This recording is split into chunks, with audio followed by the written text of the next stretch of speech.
আমরা আপনাদেরকে নিয়ে এসেছি এসসি কলোনি এলাকাতে, মনুরমুখ এসসি কলোনি এলাকাতে, যেখানটায় এই যে ব্রিজটা দেখতে পাচ্ছেন, এই ব্রিজ দেখে আপনারা অবশ্যই বুঝতে পারছেন এর আগেও আমরা সাবকথার পর্দায় এই যে ব্রিজের যে ঘটনা, বিভিন্ন ঘটনা আমরা তুলে ধরেছিলাম।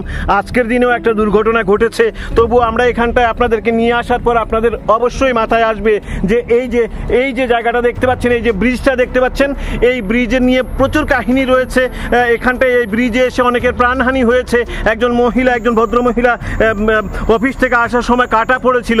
পাশে যে জায়গাটা রয়েছে আপনাদেরকে দেখানোর চেষ্টা করব, যে নদী দেখতে পাচ্ছেন, সেই নদীর মধ্যে আমরা সায়নকে হারিয়েছি, ওনারা না ফেরার দেশে চলে গেছেন। তো আজকের দিনে আমরা আবার এখানটায় এসেছি, কেননা সাধন ধর বলে একজন 35 বছর বয়সী এক যুবক এই যে ব্রিজটা দেখতে পাচ্ছেন, এই ব্রিজের ঠিক মাঝ বরাবর গিয়ে সেখান থেকে ঝাঁপ দিয়েছে তলায়। মানে হাইট যদি দেখতে যান তাহলে এত মানে দুঃসাহসিক একটা কাণ্ড। হয়তোবা অনেকেই বলছেন হয়তোবা মানে প্রাণহানির একটা বিষয় রয়েছে, আত্মহত্যার একটা বিষয় রয়েছে, কিন্তু সেক্ষেত্রে একটা বিষয় কিন্তু সাধন ধরের যে শাশুড়িমা রয়েছে, শাশুড়িমার একটা কথা অনুসারে সেটা বারবার উল্লেখিত হয়েছে, সেটা হচ্ছে সাধন নাকি বাড়ির যারা আপনজন রয়েছে, পরিবারের সদস্য যারা রয়েছে, ওনাদের উপর অকথ্য অত্যাচার করতেন, মদ্যপান করতেন। এজন্য অনেকে অতিষ্ঠ হয়ে, বাড়ির লোকেরা অতিষ্ঠ হয়ে মা বাড়ি থেকে বের হয়ে অন্য জায়গাতে ভাড়া থাকছেন, কিংবা নিজের যে সহধর্মিণী রয়েছে উনিও বাড়ির বাইরে থেকে নিজের মানে জীবনযাপন যেখানটায় স্বামীর সাথে করতে হয় সেক্ষেত্রে সাধনের সাথে সেটা হচ্ছে না। তাই সাধন নিজ বাড়িতে রয়েছে, কিন্তু বাড়ির লোকেরা বাড়ি থেকে বেরিয়ে অন্য জায়গায় ভাড়া রয়েছে। বেশ কিছুদিন যাবৎ বাড়িতে এভাবে অকথ্য অত্যাচার চলছে, এবং আমাদের যে সূত্র অনুসারে যে খবর পেয়েছি আমরা, তাতে করে সাধন অনেক সময় এই রেল লাইনের উপরে এসে ঘুমিয়ে থাকেন, শুয়ে থাকেন, তাতে করে রেল আসার সময় আবার উঠে চলে যায়, তাতে করে রেল কর্তৃপক্ষের যারা রয়েছে ওনারাও বিভ্রান্তিতে পড়েন। সেক্ষেত্রে আমরা বারবার ওনাদের সাথে কথা বলার চেষ্টা করেছি, আমরা এলাকায় এসেছি, ওনারাও বলছেন যে সাধন সত্যি সবসময় বাড়ির যে লোকদের সাথে যেটা করছে সেটা ঠিক নয়। আজকের দিনে সাধন ধর এখান থেকে দাঁড়িয়ে একেবারে তলায় ঝাঁপ দিয়েছে, ওর ডান হাত সাংঘাতিকভাবে, বাম হাত সাংঘাতিকভাবে ভেঙে গিয়েছে, উপরে নিচে মানে হাতের কবজিতে কনুইয়ের উপরের জায়গাটা একেবারে সাংঘাতিকভাবে আঘাতপ্রাপ্ত হয়ে ভেঙে গিয়েছে, কোমরে ব্যথা লেগেছে, পায়ে ব্যথা লেগেছে। মানে একরকম বলা যায় যে আঘাতপ্রাপ্ত হওয়ার ফলে সে সামনের দিনে কিভাবে স্বাভাবিকভাবে চলতে পারবে কিনা সেটাও প্রশ্নের মুখে এসে দাঁড়িয়েছে। তাই আমরা একটা কথা বলবো যে যদি এই যে রেল লাইনকে যদি আমরা একটু অ্যাভয়েড করে চলতে পারি, রেল লাইন থেকে যদি আমরা একটু দূরে থাকতে পারি, তাহলে আমরা যে একটু সুরক্ষিত থাকবো সেটাও স্পষ্ট।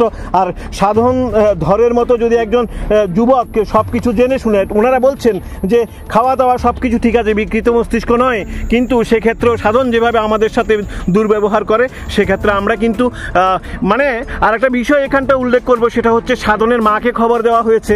এতই অতিষ্ঠ হয়ে রয়েছেন ভদ্রমহিলা, উনি আসার জন্য নাকি বারণ করে দিয়েছেন, উনি আসতে পারবেন না বলে সাধনের শাশুড়ি মাকে খবর দিয়েছেন। তো সাধনের শাশুড়ির মা যেটা বলেছেন যে সাধনের মাকে আমরা খবর দিয়েছিলাম, কিন্তু ওনারাও আসতে রাজি হন না, কেননা সাধন সবসময় ওনাদের উপর এমনভাবে অত্যাচার করছে যাতে করে ওনারা আসার জন্য আগ্রহী নয়। অথচ দুর্ঘটনাগ্রস্ত হয়েছে ওনাদের একমাত্র ছেলে, ওনাদের ছেলে দুর্ঘটনাগ্রস্ত হওয়ার পরেও ওনারা আসার জন্য রাজি হননি। তবে এক্ষেত্রে এখানটা একটা বিষয় উঠে আসছে, আমরা এলাকাতেও এসেছি, এলাকাতে এসে সবার সাথে কথা বলেছি, ওনারা বলছেন যে হ্যাঁ সাধনের কিছুটা দোষ রয়েছে, এই দোষের কারণেই কিন্তু আজকের দিনে সহযোগিতা, সার্বিক সহযোগিতা পাচ্ছে না সে বলছে। তবে এই ক্ষেত্রে যেহেতু সে রক্ত মাংসের গড়া, সুতরাং সেক্ষেত্রে ওর যেহেতু বিভিন্ন জায়গাতে আঘাতপ্রাপ্ত হয়েছে, আমরা চাইছি যাতে অতি সত্বর সাধন আরোগ্য লাভ করে, সাধন যাতে আরও আবার জানি না কতটুকু পারবে, কিন্তু আবার যাতে স্বাভাবিক জীবনে স্বাভাবিকভাবে চলাফেরা করতে সক্ষম হয়, সেটাই হচ্ছে বিষয়। আমরা সাবকথার পক্ষ থেকে এখানটায় আপনাদের কাছে সামনে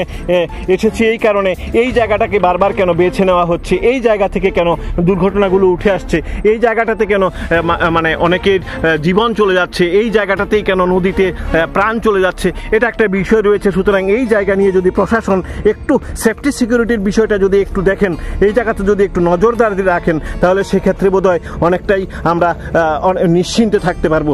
তো আজকের দিনে আমরা এতটুকুই বলার রয়েছে যে আমরা এই যে ব্রিজটা দেখতে পাচ্ছি, আমরা রেল লাইনকে আমরা এড়িয়ে চলার একটু সবসময় যাতে আমাদের রেল লাইন এড়িয়ে চলার মানসিকতা হয়, সেক্ষেত্রে আমরা সকলের দৃষ্টি আকর্ষণ করছি। এতটুকুই বলার, আমরা চাইব সাধন যাতে সামনের দিনে আবার সুস্থতা বা আরোগ্য লাভ করে যেতে স্বাভাবিক জীবনে আসতে পারে, স্বাভাবিকভাবে চলাচল করতে পারে, এতটুকুই আশা।